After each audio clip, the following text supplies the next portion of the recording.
Good evening and welcome to another video in the Artful Coder series on PHP. So let me just explain about PHP. It's evolved over the years from what it originally stands for is personal home page. Now the guy who invented it wanted a dynamic way to service web content, and it's grown ever since then. It is built on top of C, so it sits on top of that. And you may have seen a lot of people mention about PHP and how do you use it, what is it? Now, it's very simple. PHP, once you get your head around certain concepts.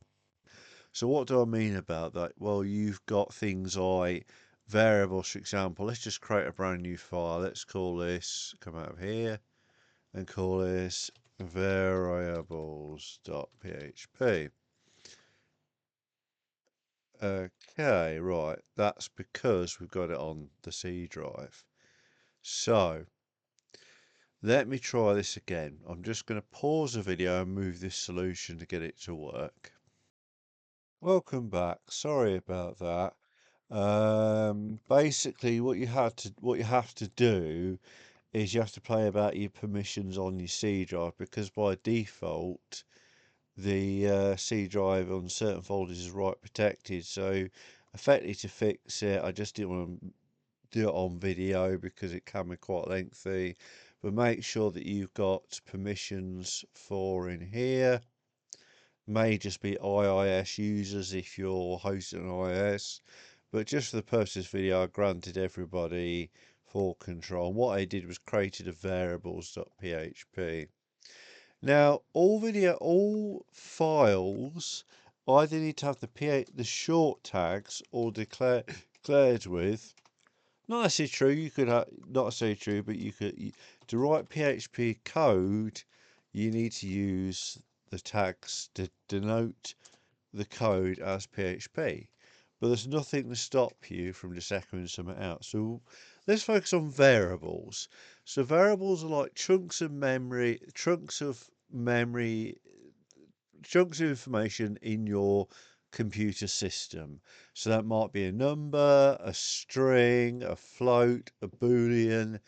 And in earlier versions of PHP, they were what's classed as they weren't typed. So, for example, what do I mean about this? So, well, you could have a variable, let's call this, and you'll have to start with a dollar and not preceded by a number, so after I've letters. So let's call this as number.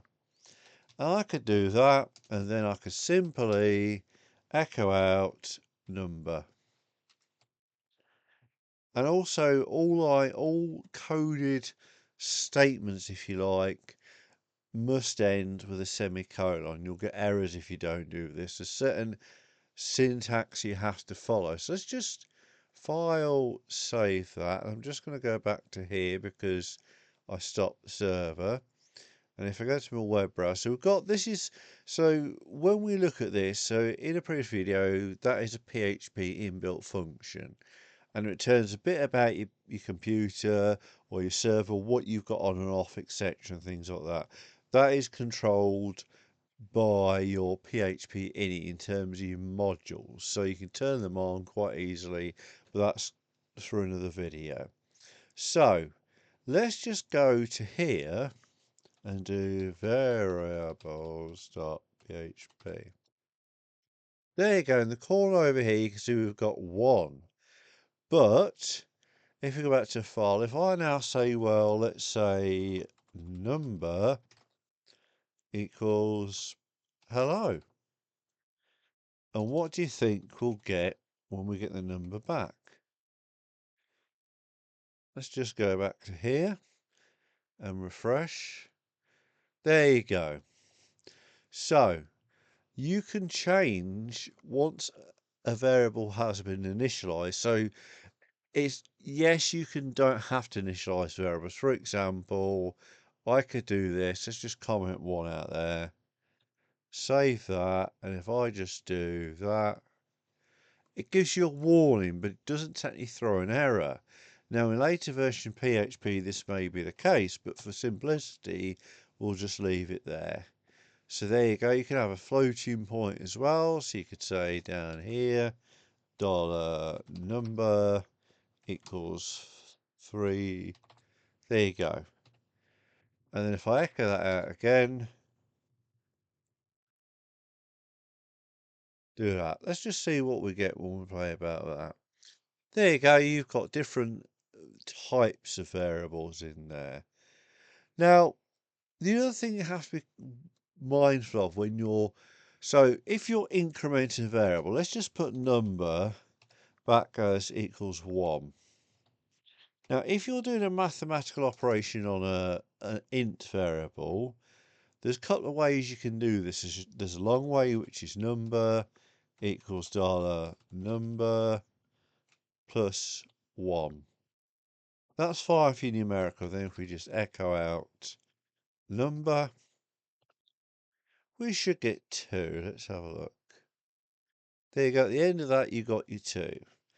Now, if you want to add strings together, this is a different thing altogether. So what you have to do, or let me just explain again. So the other way you can actually increment is there's a shorthand. So what you do number plus equals dollar number plus, let's do another 1 there.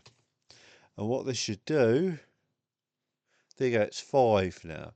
So we're just adding number in there. So let's just take that off. So that's a way you can just increment a variable, a shorthand version of that'll be 3. So what we've got is we've got the longhand way, which is to repeat the variable name, or you're simply saying take this, add it onto itself, and then add 1 on there. So that's what we're doing. We're saying plus equals what? 1. There you go. Now, let's talk about strings. So let's do a string. Again, it's not a type safe variable, but we can make it type safe. There is ways to do this. So let's say hello. Right. So if we echo that out, string, then we should have just hello there. It'll be repeated because we're another variable. Hello again, there you go, repeated. Now, if I wanted to add something to that in terms of extra words, there's the ways I can do it. So you can use, again, you can use the shorthand operator. But with this, if you're concatenating strings, unlike numbers where you put a plus, you put a dot, a full stop, equals world. If I echo dollar string, that's kind of what you get. So there you go, hello world. So it's just done there. And if you really want some breaks in here, you can do, let's see if this works. /r/n. I'll see if we just do that. Will that force a break? No, it won't because it's not HTML, so you'd have to do this. No, because we're already there. So if we, that's fine. So we'll leave that. You can use HTML tags. So, and float again, you can do a float as, let's see if this works. Don't know if this is going to work. Dollar float 9.84. I don't think this type safe is going to quite work here. 29. Doesn't quite like it, so we'll come back to that. But what we've got is if we take this out and let's do float. Float. Does this work? No, it's not liking it. Let's cover type safety in another video when we can play about it, Drew. But you get the idea. So let's just go about what we've got. We've got a float number there. That is our float number. And again, you can echo this out as dollar float. And you can add to it. So you can say float Again, increment operator, let's just say 3, 4. Let's add 4 on there. And there's another way you can increment a variable as well. You could take the float and you could do plus plus. Now, plus plus increments by 1. And again, you can do a minus. So, for example, float minus minus 1. And let's just do echo dollar float. There, let's see what we get. One of them should cancel themselves out. Yeah, you can see there you've got all these bits here. And let's just leave that as it is for a minute. So this is kind of, you've got the basic intrinsic types, it sort of. So what I mean by that is in other programming languages like Java, C++, and all sorts of things, and C sharp, you get type safety. So if you knew that number is always going to be an int, that's fine, you can use that. And that is variables, but also you can have a variable that's associated by a class. So let's do that. Let's do another one called variables with classes. Variables with let's call it variables OOP.php. Right, so start off here. I'm going to cover some object-orientated concepts here. So what is a class? So a class is a structure of a series of syntax and semantics and all that handle certain things. The more you get into it, yes, you could write functions. PHP allows you to do function, add together. And you could say num1 dollar num2. And we could simply just do a function called return num1 plus num2. And then you can have that anywhere you want, and you could come down here and say num1 equals $5 num equals 6. And then I could say total equals add together num1 num2, and then we could say echo total. Let's just put a bit of space in there. Total is total. What happens if we execute that? Let's have a look. Oh, can't incorrect strings and... Oh, my mistake, because I'm used to other languages. Always remember to put your concatenation operator. There you go, total is 11. So we had 5 or 6, we added them together, we create a simple function. So a function like a container of bits of logic you want to reuse. So in software engineering, you get taught dry, which is don't repeat yourself. So if you know there's a function you're going to be performing over and over again, create a function for it and it can do whatever you want, have try catches in. So to add on to the variables, I'm just going to show you something to do with classes. So you'd have your structures. So let's do this. Let's create classes. Do that, and let's call this har. Okay, this will make sense. And do PHP, and let's do class car. And you can extend all that, but we won't worry about it for now. Let's just do public construct public function construct, and it's just going to do that. It's construct for your constructor. And let's create some properties. And again, the thing I kind of like about classes as opposed to this other take where you just have functions is there's no access modifiers. Now what I mean by that is when you look at like a stereo, for example, you might have some buttons on the front, the home's audio system. That is what they would call a public method to say, yep, when I push that button, it's going to do something. But behind there, there's all the other bits of code that do other things. And what object orientation classes allow you to do is have variables, public access and not. Now, you will get taught things like you might have good OO practices. Let's just have private. Let's do make.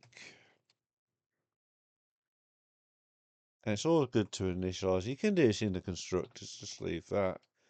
Let's have private model. Okay, model. And let's say in our constructor, when we create a car, we're going to set up those things there. And all this is going to be is this, because you're using a function, dollar make equal, no, you take off the dollar when you're doing variable assignments. So this is a weird thing. So you have to take off the dollar there when you're accessing a property. It doesn't like it otherwise. So make, and let's just say dollar this.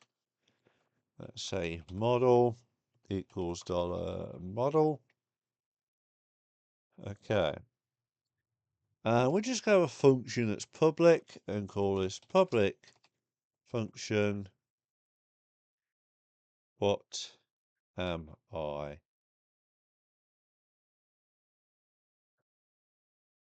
Okay. And that is just going to simply say return. We'll go on to try caption later. And we'll say I am dollar this make. Yep. And then we'll do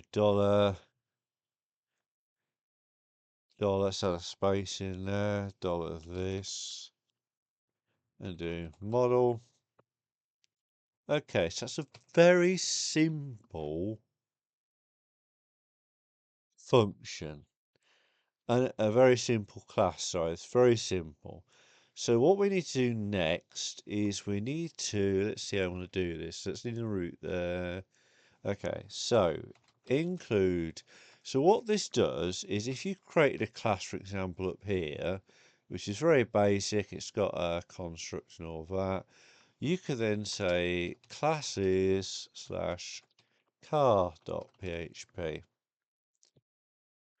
Okay, so that's now included. If I've done this right,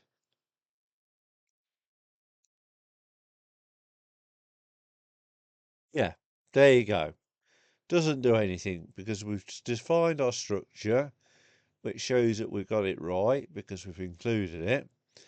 But the beauty of this is, as I was trying to explain here, is you've got intrinsic types. So intrinsic type means effectively simple types, like your core types, like integer, string, float, boolean, etc., and all of that.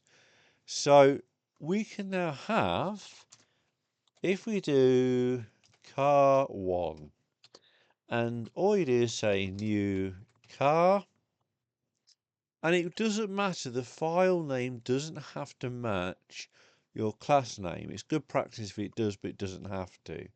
So let's call this a Ford Mustang. There you go. And what I'm going to do is it could echo it out as well. It could return it, it could echo. Let's just do this. So what we're going to do is we're going to say echo car1.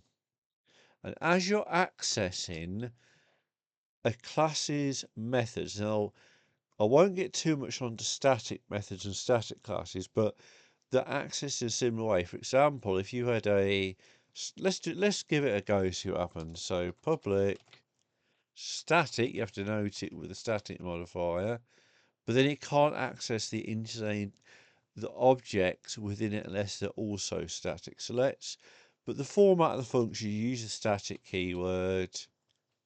Have I done that? And it would help if I put what's down right. What am I class? Okay.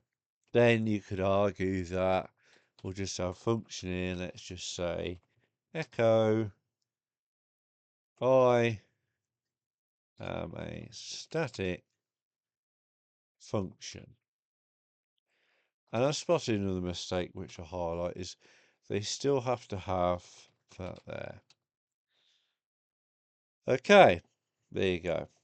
So with my function here, what I can do is I can simply do that and refresh the page. That's not worked. Why has it not worked? Let's have a look. What we're doing wrong.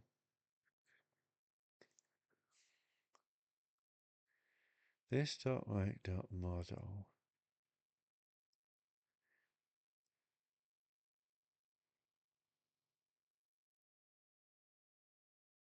Oh, it's supposed to have done that. So why has it not done that? We've got public function. It's just not accessing. It's not setting them. So we've got our car class. We're passing in Ford and Mustang. So it's not initialize Is it construct? Let me just have a Let's have a look. So it's not doing this, but it's not reporting errors. Right. What I forgot to mention is you need to have double underscore for a constructor. So I do apologise. So let's go back. There you go.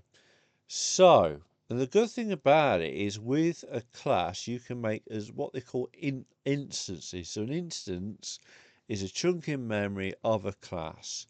And a class can have static calls. So for example, let's just call this. And what a static is like across the objects. So you may have 5 different cars, but you may have a method that works across all of them with static variables. A prime example is a count. So if I do car, and the way to execute static method is that. And if we just do this, there you go. So that is a static function. So you've got both instant method calls and also a static. Now, certain CMS systems use statics, like Laravel and probably Cake PHP does, but I'm trying to keep it as simple as possible. So remember that interfaces we'll get into at some point, but a class is like a structure. So what if you take a real world thing, for example, what does a car have? So it may also have number.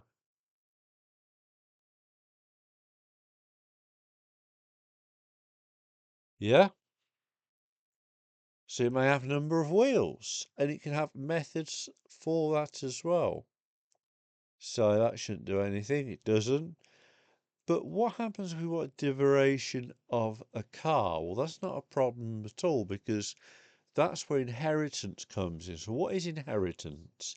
Inheritance is saying, I have a class, a car, and I want to make a child version of this that may do other things than what I've already done.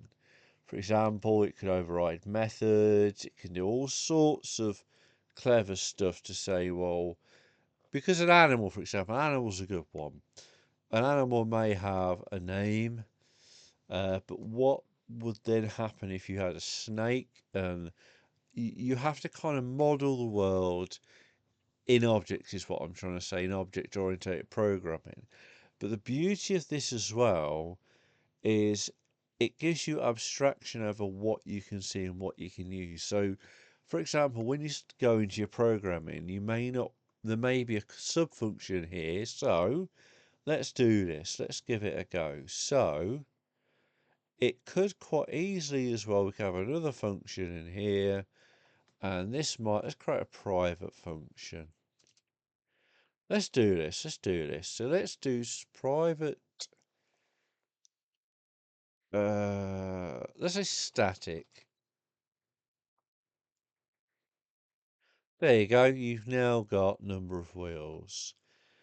So let's create another function and let's see if this works. So I want to say self number of wheels equals 8. And this isn't the best practice, but then what you would say is you would have, so by calling one object, we set a static variable up there. So let's do public static. Let's do a function. And let's say function set number of wheels. Let's say num, and let's just do this. Let's take out of that. And to access a static function, we would then say we'd need to do it in there. Let's just take this out from it. Let's try and do a better example. So we've got number of wheels. Doesn't like that. Equals. Let's see if it has to be that. Yeah. So you do need to have the dollar symbol there. It gets a bit confusing where you do and don't need dollars. When you're accessing that, you don't. But when you're doing self, you do. Okay, so we've got number of wheels there. So let me explain this. Let's just do, let's create, go over to here. And we're going to do our car after we say what am I. And we're going to say here, dollar car, no, self. Let's do number of. Okay, just leave that there. So let's initialize up here equals 0. So if we refresh this code, what should happen? 0, because we haven't called this function. So we've now seen what am I? I'm a static function with 0 wheels. Doesn't kind of make sense, but it kind of does. So now, if I then create another new car, try and keep all your declarations together of objects, your assignments rather, because it just makes for more readable code. 2 equals new car. Vauxhall Astra. There you go. So now, if I say, if we just leave that for a minute, I'll show you what happens here. Nothing's changed. But then if I take the car and set the number of wheels and say car, and let's say 4. Again, you won't see any difference. There you go. So I've had static, so this is my, so you can mix and match static variables, static methods, static classes. And again, there's reasons why you would do this and why you wouldn't, for example. So then if we go to car 2, echo car,